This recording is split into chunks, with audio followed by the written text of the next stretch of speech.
Hello, hello. We are going live on YouTube and on Instagram again. Hello, welcome to another episode. I usually do this on Tuesdays, but last Tuesday and this Tuesday I've got stuff going on, so thought I'll just go ahead and do it on Monday. And this isn't even a real time that I'm normally set, but we're just going with it because this is the best time I could figure out to get this done. So, today we're talking about how to make the internet safer for your kids. And it's a really important topic. I usually do kind of some news breakdowns in these live sessions, but I thought it might be good to have a kind of session where I'm just breaking down all of the different dangers and kind of things that you worry about on the internet and how to protect yourself and protect your kids from those dangers. So, we are going to jump right into it. I believe there are six kind of dangers or things you want to be aware of on the internet. It's inappropriate content is the first thing, malware, social interactions, time spent, scams, and distractions. And we're going to dig through every single one of these right off the bat. So, and if you have any questions during the live, go ahead and ask me in the chat right here on YouTube and here on Instagram. So, like I said, I go live in both locations on Instagram and on YouTube. So, if you want to ask me any questions, feel free to drop me a question while I'm going through this kind of presentation about how to keep your kids safe on the internet. So, the first thing that you're going to come across is inappropriate content. Now, what you consider inappropriate might be different from what your neighbor considers inappropriate and what your friend considers inappropriate. So, this is something that you really have to decide as a family. What is inappropriate for your family? And I would get your kids involved too. Say, hey, what are the things that you can come across on the internet that we would think is inappropriate? And get their input and see, what they come up with. Because sometimes they'll come up with things and you're like, oh, yeah, you're right. That would be super inappropriate. So, I mean, it can be anything from, pornography to violence to certain social media to games. There are a lot of things that can be considered inappropriate for your family. And again, it is different for every family. So, sit down with your family, decide what you think is going to be inappropriate for your family, and get your kids' input. I love getting kids involved in all of this so they have buy in to what you're going to set up to help protect them. So, how are these inappropriate things accessed? First, there's accidentally. There are search engine optimization. So, SEO is something that websites like Family Tech uses to make sure that my article gets higher up in the search results. So, if my article is going to be higher up in the search results, I'm going to get more visits to that article. Well, people who create inappropriate content do the same thing. So they will optimize their content for things that people are looking for. And sometimes they even optimize it for things that kids are looking for. It's terrible, but it does happen. And Google does try to shut that down when it comes across it, but they are at privy to the same kinds of search engine optimization tools and strategies that regular people are privy to. So it is important to figure out that kids will accidentally come across this no matter what you've got in place, no matter how locked down your internet is. Kids will accidentally come across something inappropriate. Their reaction to that is something that you're going to need to talk to your kids about prior to it happening. So, accidentally is one way that they come across inappropriate content. The other way is on purpose. So, if they're actually searching for something that your family has deemed inappropriate, that is something that you want to take into consideration. The other way it's accessed is through a friend, their friend on the bus, or even if they're not a friend, they might show them something inappropriate. So, all of these things are important for kids to understand that these are the three ways you will come across inappropriate content: accidentally, on purpose, and through a friend. Friend, right? So, how can we prevent access from inappropriate content? So, first way, filters on the device itself. I've talked a lot about the different layers of parental controls. So the first layer of parental control is in app. Second layer on device. So if you have a content filter that is on their device, that is going to be one step to help protect them from that inappropriate content. So filter on the device itself. That next step is a filter on the network. Again, this is in the um, four steps of parental or four layers of parental controls. So the next one is a filter on the network. So if you have a filter on the network, it's really going to help prevent that accidental and the on purpose. Not necessarily going to help with a friend unless the friend connects to your home Wi-Fi, then that filter is already in place as well. So, filters on the network is super important. I am releasing a YouTube video on Thursday about how to set up OpenDNS, which is a on-network filter that you can put on almost any router that you have. So, that's a really great tool, opendns.com. You just sign up for an account, but I'll go through a whole tutorial about OpenDNS on Thursday. So filters on the network. The other thing you can do is turn on safe search. So if you have safe search enabled on your Google account, when your child is searching for something or going through the Google search results, they should be mostly appropriate links. Again, there are things that get through the filters, so it's not going to be perfect, but turning on safe search is really going to do a lot to help prevent any access to that inappropriate content.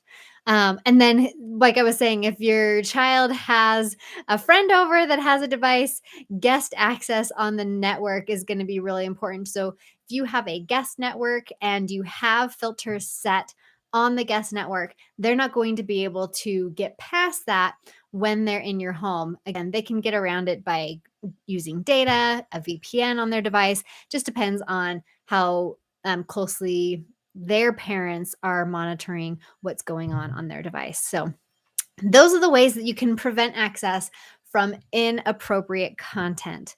So let's dig into the next danger on the internet, and that is malware. So malware is considered anything that is malicious in nature, software that's malicious in nature.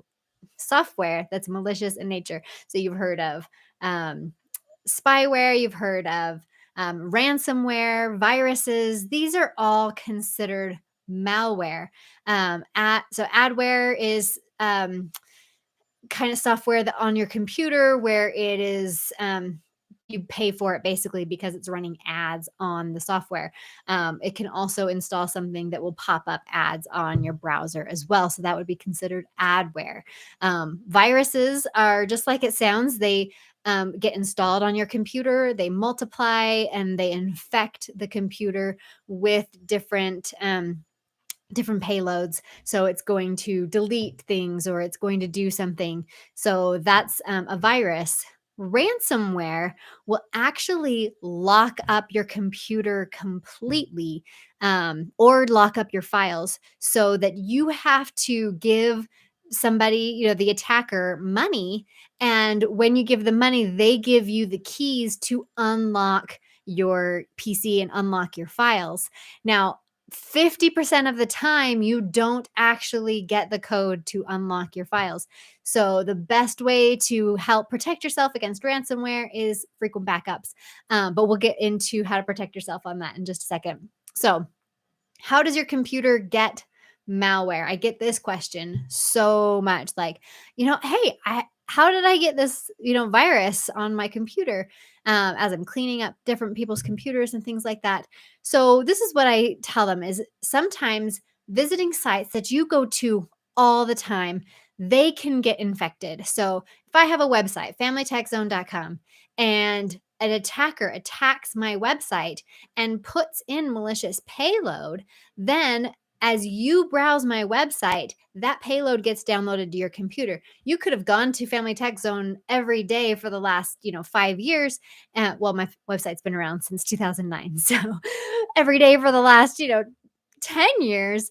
And then if I got infected, when you visited my website, you got infected. So it's nothing that you're doing bad or anything like that. It's just the fact that something has infected a website that you frequent and it has come into your computer as well. So that is one way malware gets onto your computer is through visiting sites that have been compromised.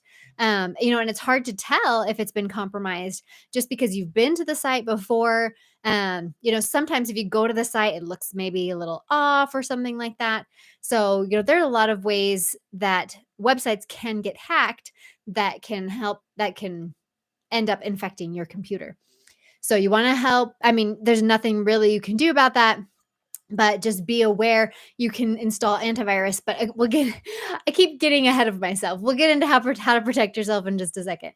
So, the second way your computer gets infected with malware is clicking on links. So, if you click on a link that is a malicious link, then you will get infected. So, if it's in an email, so I get this phishing email, it says, "Oh, your account is overdue or something," and they have this link and you click on the link. It's like an invoice that you're supposed to pay, and the invoice is actually a malicious payload. It comes onto your computer and now you have a virus. So that's one way. Clicking on links online. So you see this pop up, and the pop up actually says, "Your computer has a virus." But actually, the pop up itself is the virus. So you click on the link, "Oh no, my computer has a virus." You click on it, you install their malicious software, and now it really does have a virus. So that's another way that you can get malware on your computer. Another way you can get malware on your computer is installing compromised software. So if you're looking for free software that will help you do whatever, you get what you pay for if it's free, and sometimes you get a virus. So if you're looking for, if you're downloading things illegally, like BitTorrent stuff, you can definitely get viruses on your computer through those programs. So those are the main three ways that your computer can get malware. So, how do you protect yourself? First things first, antivirus. I do get this question a lot of what antivirus I use. I actually use ESET, ESET, not paid. This is what I've been using for years and years and years. So, ESET, I like it the most because it feels like it quietly protects my computer. It's not in my face all the time like Norton and McAfee. And it just basically is in the background. When something pops up, it's going to give me a pop up, let me know that I can clean my computer. But ESET really is a nice, like small, clean way I feel that can protect my computer. There are several options out there. ESET is just the one that I personally use. It's a great one for anybody to use because I use it. But really, just do your own research, figure out what antivirus you like the most, and install that one. And definitely turn it on, use it, especially if you're going to be browsing the internet a lot or installing different software. The other way you can protect yourself is network security on your router. So there are routers that have malware protection built in. I use a Griffin router, Gryphon, and that will give me a notification. So if my child is browsing the internet, hits on a malicious website, like I said, a website that's gotten compromised, and now they have viruses on their website, you go to that website, um, the Griffin will block your access to that website and give the parent a notification saying it's blocked access to a malicious website. And that's one good way to protect yourself from these viruses that are inside of websites that you visit frequently. So network security on your router is a really important one. And the fun thing is that Griffin actually uses ESET as well. I've used ESET for, well over 15 years, but the Griffin also uses ESET. So like I said, I really like ESET. Um, and then awareness and knowledge. So, Amazon actually just released a cybersecurity awareness training program that is free. So, if you just Google Amazon cybersecurity, I think you'll probably find it. I'm sure they've got some good SEO to get their thing up in the beginning, but um, it looks really cool. I am gonna try and take that course and see, what it's showing, and maybe I'll do another live kind of breaking down that course. Actually, maybe I'll just do that next week. So, but it looks really cool. There's also like other resources out there that can help you have awareness of what is out there and how to protect yourself. So, different phishing schemes, different threats that are currently out. Just a little awareness can really help you protect yourself. So you're not going to be clicking on links and emails and things like that. And you're going to have a secure password and all of those wonderful cybersecurity tips. um, if you have a little bit of awareness and knowledge, that's going to really help protect yourself from malware. So that's the second one. So we've talked about inappropriate content and how to prevent that from getting into your network. And we've talked about malware. So the next kind of danger on the internet is social interactions. And I think this is the one that parents are most concerned with because this is the one that they see affecting their children, more than malware and things like that.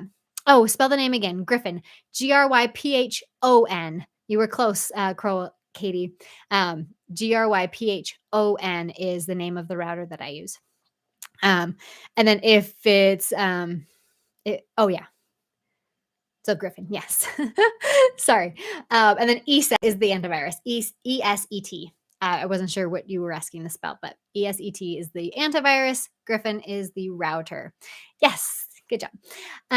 So let's talk about social interactions. So, what social interactions should you be aware of? So, direct messages. I think this is one that's, key because there are direct messages in so many apps that you don't even know or realize have direct messaging capabilities do. So, like Pinterest, I know a lot of parents are always like mind blown when I tell them that Pinterest has direct messaging capabilities. There is direct messages, obviously in Instagram and Snapchat, and most social platforms have the ability to direct message you or your child. So be aware of direct messages in all kinds of apps. And somebody even said like in Google Photos, you can have messaging in Google Photos and things like that. So just be aware that there are so many ways to direct message others through all of these applications. In gaming is a big place where you can see direct messages. So chat inside of Roblox, inside of Among Us, and things like that. There are ways to message your children inside different gaming applications. So be aware that that is a possibility. And a lot of these games can actually give parents the ability to shut down access to the chat. Like Roblox does have a way to shut down access to chat. So, and I definitely recommend turning that on Roblox. Um, and then through online docs. So I know my kids will message each other through a Google Doc. So, they create a Google Doc, share the Google Doc with their friend, and type just inside the document. And so they're having this conversation, but it's in a doc. And so there's another way to message people. So that is some of the main ways that direct messages can happen. So, what rules should you set with regards to social interactions? One of my big rules is no strangers. You are not allowed to directly communicate with anybody you don't know personally. And I think that's a really important, especially at like really young kids. And make sure they understand that like people aren't who they say they are online. So you need to find a way to um, kind of verify that this kid is exactly who they say they are. Because a lot of times kids will be gaming online or whatever. You're like, oh, who are you gaming with? Oh, some kid. Um, Half the time it's probably not a kid. It's probably some adult somewhere else. So no strangers. That is a huge hard, fast rule for me, no direct messages to strangers whatsoever.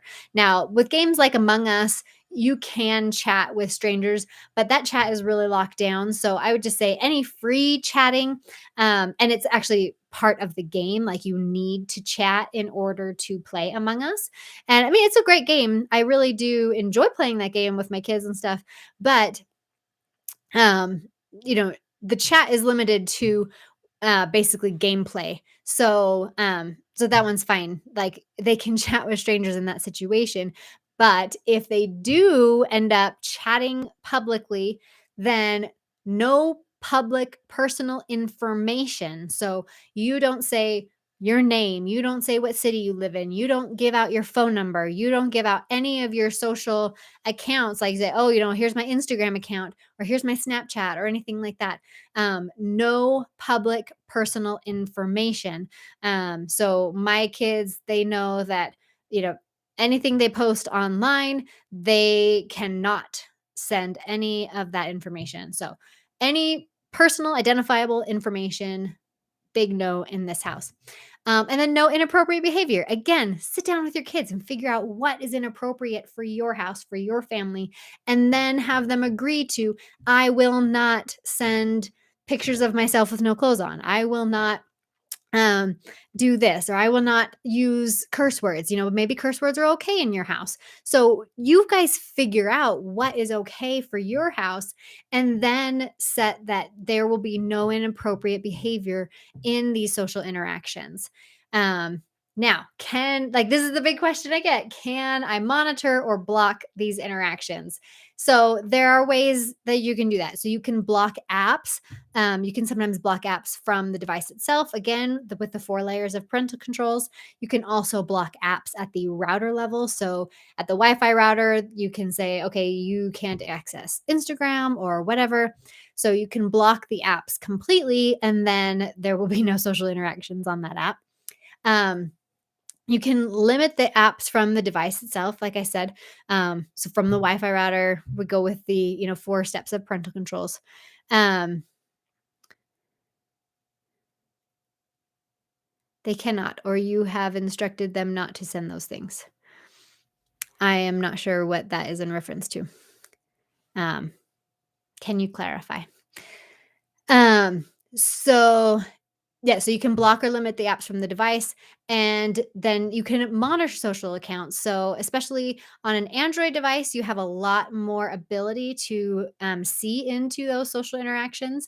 Bark is the company that I really like to monitor those social interactions, because it's not going to tell me everything that they've said, because I mean, that would be a full time job to read everything my child sends. But they will flag me for anything that's inappropriate. But they can only do that on social accounts for Android devices. They have a very hard time doing that for an iOS device. So, one of the things I always promote is get Android devices for your kids, because iOS devices have very, very limited monitoring capabilities. So, um, if we if you monitor those social interactions, then you have a better chance of nipping something in the bud that is considered inappropriate for your family. Oh, I answered it already. Well, great. Thanks. um, so good to know. So anyway, that's social interactions. Those are the kind of the ways you can monitor and block those different social media interactions. So we've talked about malware, we've talked about social interactions, and we've talked about inappropriate content. So the next kind of danger of the internet is time spent. There is so much time that people spend on the internet, myself included. I mean, obviously I work, so I and I have all of this, so I do spend a lot of time on social media and on the internet. My kids spend some time on social media and on the internet, but it is important to limit that time. So, why set time limits? First time, first thing is during the night. Really, I feel like nothing good happens after everybody goes to bed. So, if you lock down the internet at night, that is a really great time limit to set. And this can be across the board for your whole house. But for myself, for, my kids, everybody in the house, the internet gets shut off at this time. It's not coming back on until 6 a.m. the next day or whatever. So I think it's really important to give the internet a bedtime for the entire house. So that's my first one. It's also easy to lose track of time. I can start watching some Instagram reels and, an hour's gone by and I'm like, oh my gosh, I haven't done anything but watch Instagram reels all day long. So it's easy to lose track of time. And what's interesting to me is when you talk to kids or when you even look at your own usage, it's usually so much more than you think it is. So I go into digital well being, I see how long I've spent on Instagram or how long I've spent on Facebook, and I'm like, blown away because it's so much longer than I thought I had spent. And it's the same for kids. So it's really easy to lose track of time. So, setting a time limit for different social media apps is super important. And then also you can help keep distractions at bay. So, if they are working on homework, you can set a time limit so that, or set specific things that is only available during homework time so that they're not distracted. So if you want to lock YouTube while they have homework time, or you want to lock out Minecraft or something like that during homework time, it's a really good time limit to set because that way they're focused on what the task is at hand, and then they can concentrate and not get distracted by all these other things. And then family time, set a time limit so that you can spend time together as a family, without screens and without distractions, and just, enjoy each other's company, play a board game, do things like that. So, what are the different time limits that can be set? So, first is time spent on the internet completely. So, I can, with the Griffin router, I can set a time limit that the internet is available for each person in my house or for the whole house in general. And I can set that if I've been on the internet for 2 hours today, then the internet's cut off and I can't access the internet for the rest of the day. So that can really help limit the time spent on internet. Bedtime shutdowns, again, like I mentioned, I can shut down the internet from this time to this time during bedtime.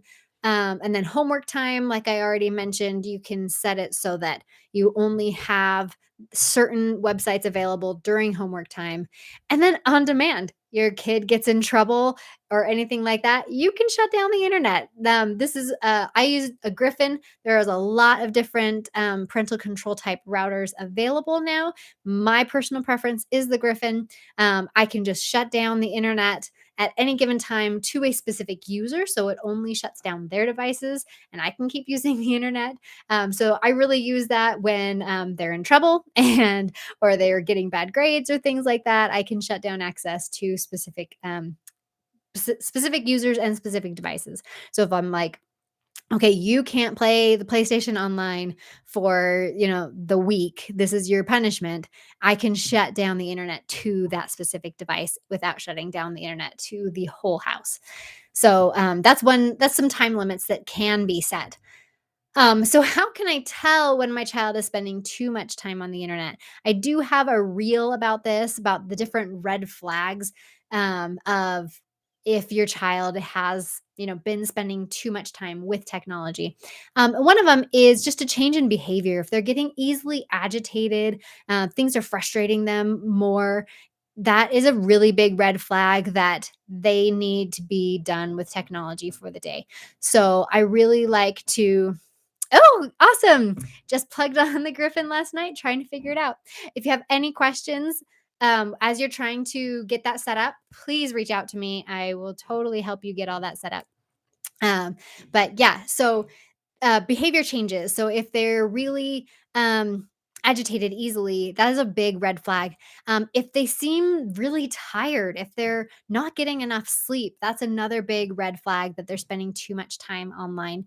And then you can also look for different signs of addiction. So if they, get nervous if they're away from their phone or things like that. These are all big red flags that they have spent too much time online. And then just getting reports from the devices. So, like I said, sometimes the reports tell a different story, and you look at it, you're like, oh my gosh, I've spent so much time. Um, then you can spend this next hour with me on Instagram. It'll be just fine. But you get the reports, and you're like, oh my gosh, I've spent way too long on the internet, or my kid has spent way too long on specific apps, and that is going to be a really good indicator that it's time to rein it in and take it back a little bit. So that's the other kind of danger of the internet: time spent on it. So then the next one, we kind of touched on this slightly with the malware, but scams. That is another danger of the internet. So, what kind of scams should you be watching out for?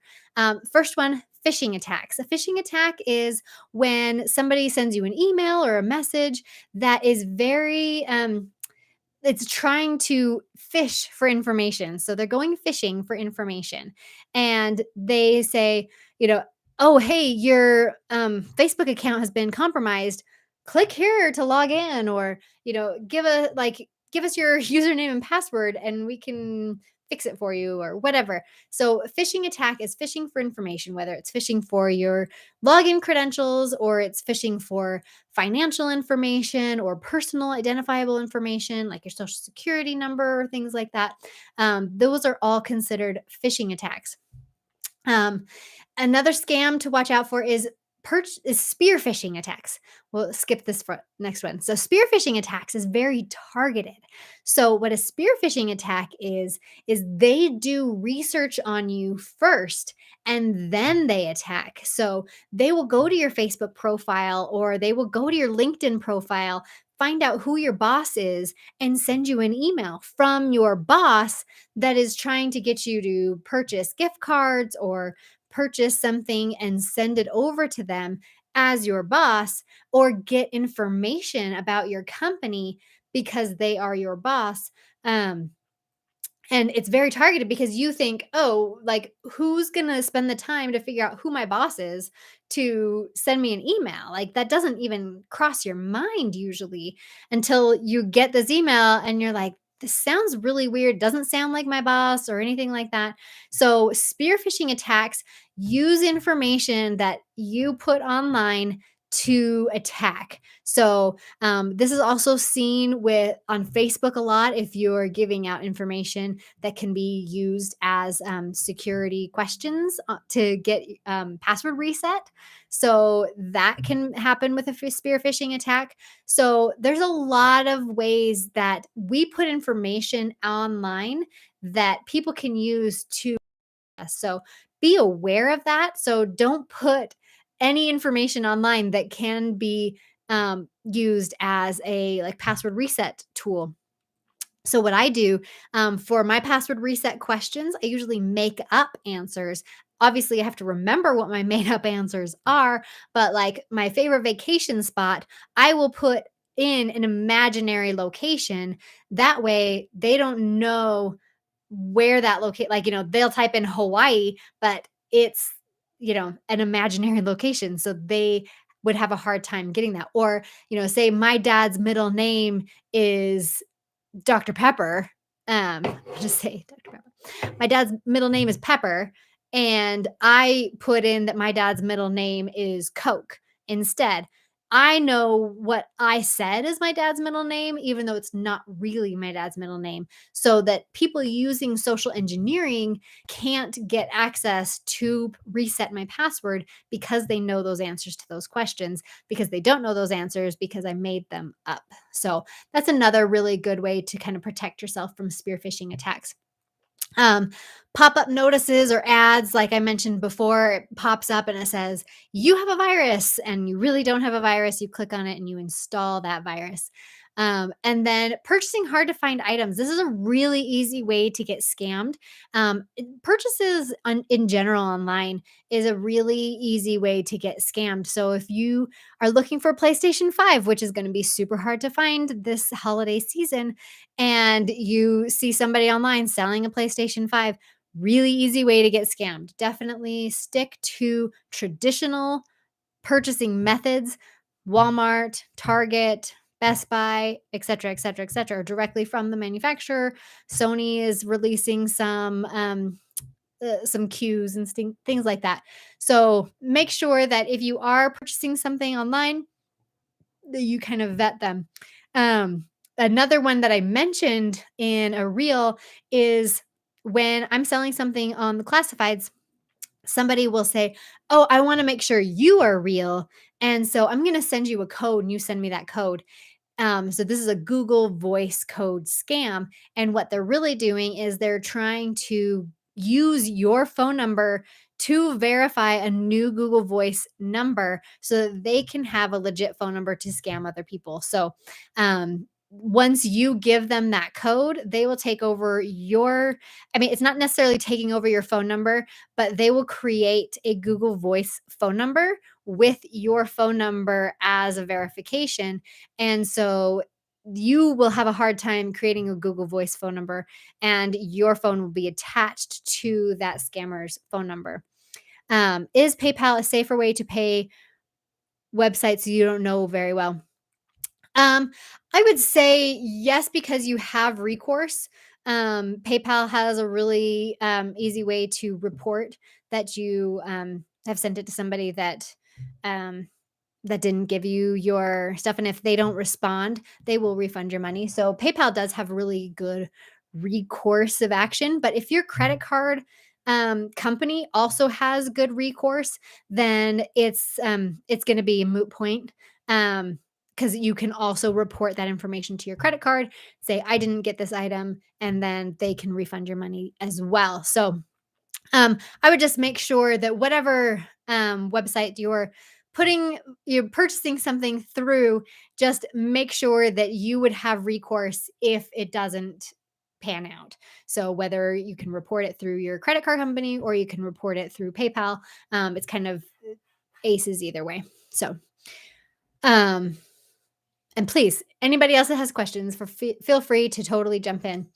Um, So those are kind of the different scams you should watch out for. How to protect yourself. First, I am going to beat this like a dead horse. Enable two factor authentication. It is the best way to protect yourself and your accounts from any malicious activity, because a two factor authentication is something you know, which is usually your password, and something you have, which is usually your phone. And so you put in your password, it sends your phone a code. And then once you've got that code, you put that in, and then you get access to your account. So, if you fall for a phishing attack and you give them your username and password, or there's other ways your password can get compromised when you don't hand it over. So, say I have I have my Fitness Pal, and I use my email and the standard password that I use for every account with that account on my Fitness Pal. My Fitness Pal experiences a security breach. All of the usernames and passwords that are in my Fitness Pal get exported to malicious people. Now that username and password combination is out there for sale on the internet. So my email address with this password is out there for sale. And so if I've used this email address with this password combination elsewhere, they can try that combination on several other websites to try and gain access to your account. So if your banking account or if your email account is using that same password, they can easily get access to that by just trying a password combination that no fault of your own is out there on the internet. I like going to Have I Been Pwned, which is PWNED, which is kind of a throwback to gaming where they're like, oh, you were owned, you're pwned. So, haveibeenpwned.com. And you can put in your email address and it will say if there's any security breaches that have your email address included in there, just so you can get an idea of what kind of passwords could be out there on the internet. And so I've even seen people get emails that say, hey, we have your password, and they'll give you a password that you've legit used with that email address combination because they've obtained it from one of these other security breaches. So you get this email that says, we have your password. We have access to everything, and we're going to, do something. We're going to release, these bad pictures that we took of you, or we're going to release something if you don't give us money. And they have your email and they have your password that you have legit used as a password. And so it kind of freaks you out. I've seen this email come through for people have emailed me and like, oh my gosh, like this is legit a password that I've used. And so don't freak out, but definitely change any accounts that have that password. But anyway, back to enable two-factor authentication. Oh, that email isn't legit. Don't pay them. They just have that password. So change your password and then you're fine. Um, so make sure you enable two-factor authentication. I know it's a pain and I know it takes a little bit longer to access every single account, but in the long run, it's so much better if you have two-factor authentication enabled. It's going to help protect you so much more. And then be aware of the warning signs of a scam, like a phishing email, poor grammar, poor English, poor spelling, things like that. Check for the email address, the from address. Does it look like it's actually from the person who it's supposed to be from? Is it expected? Am I waiting for an email from my boss, or did this email from my boss just happen to come? So just kind of be aware of those different warning signs that a scam is taking place. If you're handing over information, double, triple, quadruple check that it's legit place that you're handing information over to. And I should just take a drink, huh? Sometimes I get talking a lot and then everything. Anyway, so take a breath before you act. You get an email, it's meant to like make your heart race and scare you and make you want to react right away.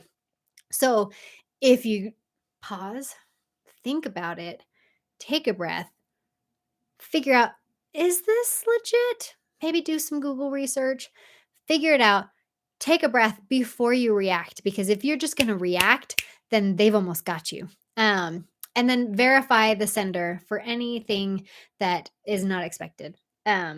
So those are kind of scams to watch out for. So we've talked about time spent, we've talked about social interactions, malware, inappropriate content. The last thing we've got is distractions. And we kind of touched on this with the time spent, but it's so easy to get distracted these days. And so that's kind of a danger of the internet because there's so many ways and so many things pulling you in different directions. It's easy to get overwhelmed. And so, what kind of distractions are kids faced with these days? There's notifications. My phone, I'm gone. Like, so I ran a half marathon on Saturday. And I was, basically offline for at least 3 or 4 hours.